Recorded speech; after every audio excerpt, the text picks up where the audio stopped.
Speaking of World War III, I'll keep you out of World War III. What would happen if we had a war? We won't, with me, but you will have World War III, I believe, without me, but we won't have. I will be sure that World War III will not happen. I'm the only one can say it won't happen. I stand here today, and I'm the only candidate who can make this promise. I will prevent, and very easily, World War III, very easily. Very easily. All of them will launch us right into World War III. But for me, it's going to be super simple as ending the Ukraine conflict on day one, I assume. Oh, sorry, that was a joke. Maybe the not doing the World War III is a joke. I don't know. He kept saying stuff like that. He kept presenting himself as the only person who could stop wars from happening. And oh God, they ate it up. The memes were everywhere. There's not gonna be any wars with him. And you know what? There weren't wars with him the first time, except for all the wars that we had when he got into office. We had every single one of them when he left office, and he escalated many of them, but it was the same number of wars. So let's pretend that he's the peace president. And so he is posturing there, implying it's gonna be easy because nobody's gonna make a move with me in the Oval Office. I'm so intimidating that they wouldn't dare. And oh my God, if only I had been in office, we could have avoided all the wars that we do have. He said the Ukraine conflict never would have happened if he were president. He can't even stop it now that he is president, but he's pretending that Putin would be too scared to do anything. He said the October 7th attack would have never happened if I was president. So you wouldn't have the war in Ukraine, you wouldn't have the war in Gaza, and yet, what do you know?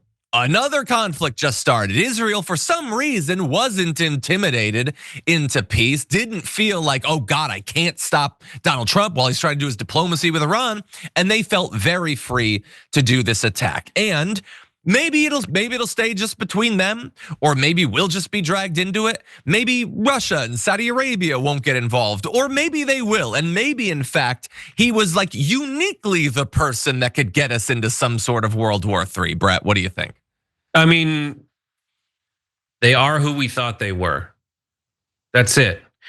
I understand people that are like, Trump is saying this thing and we should buy him. But sadly, a lot of those people, when you ask them about like all the proven lies he's told, they're like, oh, he was just lying. Like, yes, and he was doing it about that. Also, how could he know? A lot of people vote for presidents because the presidents give them just a sense of security and positivity, or rallying around a common enemy. They're a leader and they give them a sense that this person would lead. But the sad part is Trump promised to lead us in a specific direction, and he's gone in the complete opposite direction of that. He said no war. He said he would end wars. Neither of those things has panned out. And incredibly quickly, by the way.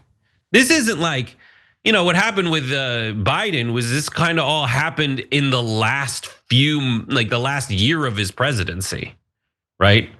And that a lot of it was compounded, hoping that they would get Trump into power. We all called that out. Like, there's a lot of folks in Israel who were like, yo, I'd rather have Trump than Biden. Because Trump, he seems to be more supportive of us, and that party seems to be more supportive of us in general than the people on the left and the Democrats.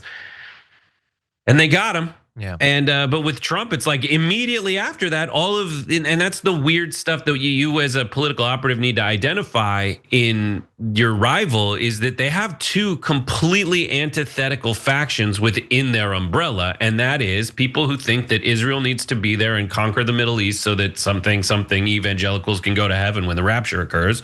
Awesome. And then on the other hand, you've got a bunch of people who are like, yo, I think we should be, Trump's against all wars. I don't want any wars. America first, not Israel first, not Ukraine first. Let's get the hell out of there. Those two people are in the same party and they shouldn't be.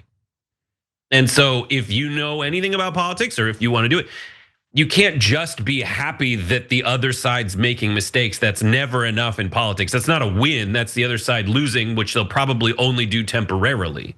What you need to do as the alternative party is to give an alternative vision with so that people can leave someplace to go someplace else. And that's what's wrong with the Democrats right now, is they haven't really offered that.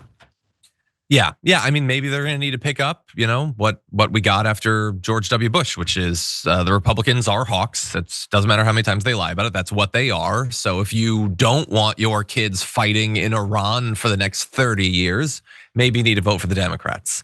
In any event, his claims that he could keep us out of war were about as accurate as his claims that he's the only one that could stop some sort of massive economic catastrophe, when instead he's actually the one that causes it. So that's a lot of fun.